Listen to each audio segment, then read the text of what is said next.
Gary Cooper found solace in the outdoors, meeting American troops. Daughter says, it meant the world to him. Gary Cooper's only child is determined to keep the legendary actor's legacy alive. The Oscar winner, who started his Hollywood career in 1925 doing stunt riding for westerns, passed away in 1961 just 6 days after turning 60. In his lifetime, the actor, who appeared in over 100 films, was idolized as the everyman who commanded the screen with ease. But despite his fame, Cooper felt truly at peace in the outdoors, which stemmed from his childhood on his father's Montana ranch. His daughter, Maria Cooper Janis, carved out a successful career as an artist, exhibiting her work in the US, Europe and Asia. She has tirelessly worked over the years protecting his estate and introducing budding film buffs to her father's extensive body of work. She previously wrote a memoir, titled Gary Cooper Off Camera, A Daughter Remembers, which details her upbringing with the film icon. Maria Cooper Janis is the only daughter of late Hollywood star Gary Cooper. I'm hoping that the younger generation doesn't forget the history of Hollywood. My father did become an American icon and stood for something. But ultimately, he understood the difference between being a celebrity and being a star. In this day and age, there are an awful lot of celebrities. But I don't know about that star aspect. There are a lot fewer. So I hope that the public will learn the difference.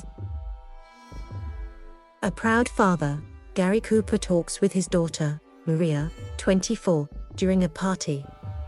Cooper was cited by the Friars for his patriotic and philanthropic activities during his 3 decades as a top movie star. American actor Gary Cooper and his wife Rocky pose beside the Redfish Lake in Idaho, circa 1940. I remember after school, my mother would pick me up and we'd go down to the beach and swim. Afterward, we'd get some ice cream. And on the weekends, we would go with our father and our 2 dogs and just swim. We were a very athletic family. There are very few sports activities we didn't do. Actress Patricia Neal and Gary Cooper in a scene from the movie The Fountainhead. When he did go to a Hollywood party, such as a get-together at Jack Warner's home, he would often spot those who were hoping to get into movies. They were terrified at showing up. Their agents had just dropped them off and disappeared. But my father would always pick them out of the crowd. He would notice someone who was very lost and uncomfortable, had no idea what to do. And here was my father, this big star, and yet he would come over, formally introduce himself and say something like, "Hey, let's get a drink and chat." And just like that, my father would take them around and introduce them to different people. Many of those folks later wrote letters to my father thanking him for his kindness. But that's just the kind of man he was. Actor Gary Cooper thrills Marines at a Southwest Pacific base by repeating the famous farewell speech he gave as Lou Gehrig in the movie Pride of the Yankees. Cooper headed a camp show, which toured the Pacific Islands, circa 1942.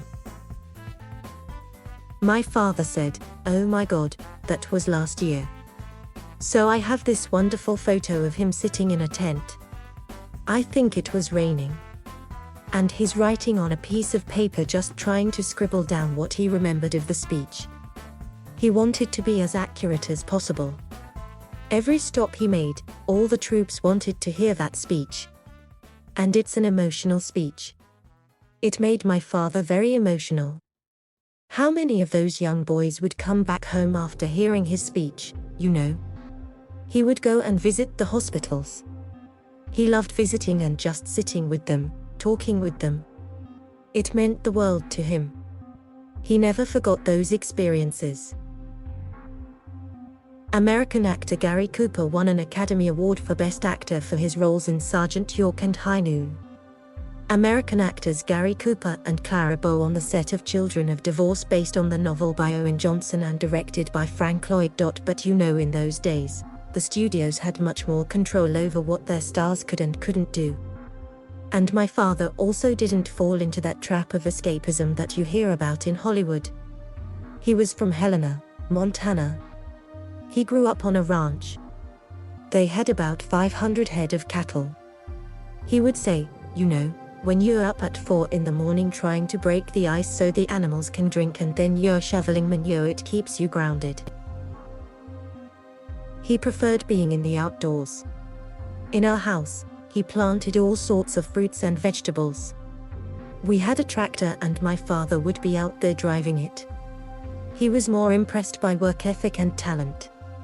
Did he enjoy meeting the Queen and Princess Margaret? Sure. He didn't like getting dressed up for it, though. But he loved being around creative people and exchanging ideas. He loved learning about what they did.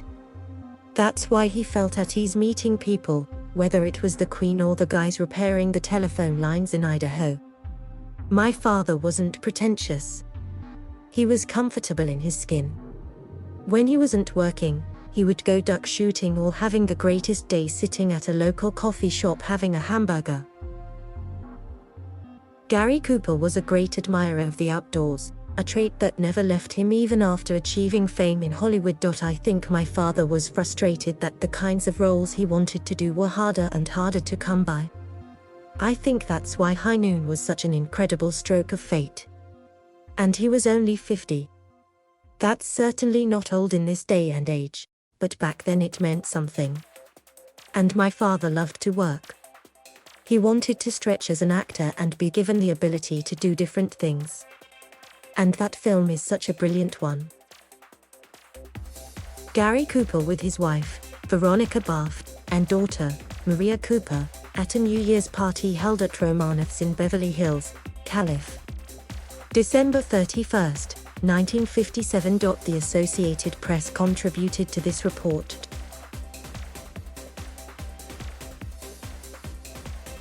Thank you for watching. Please subscribe.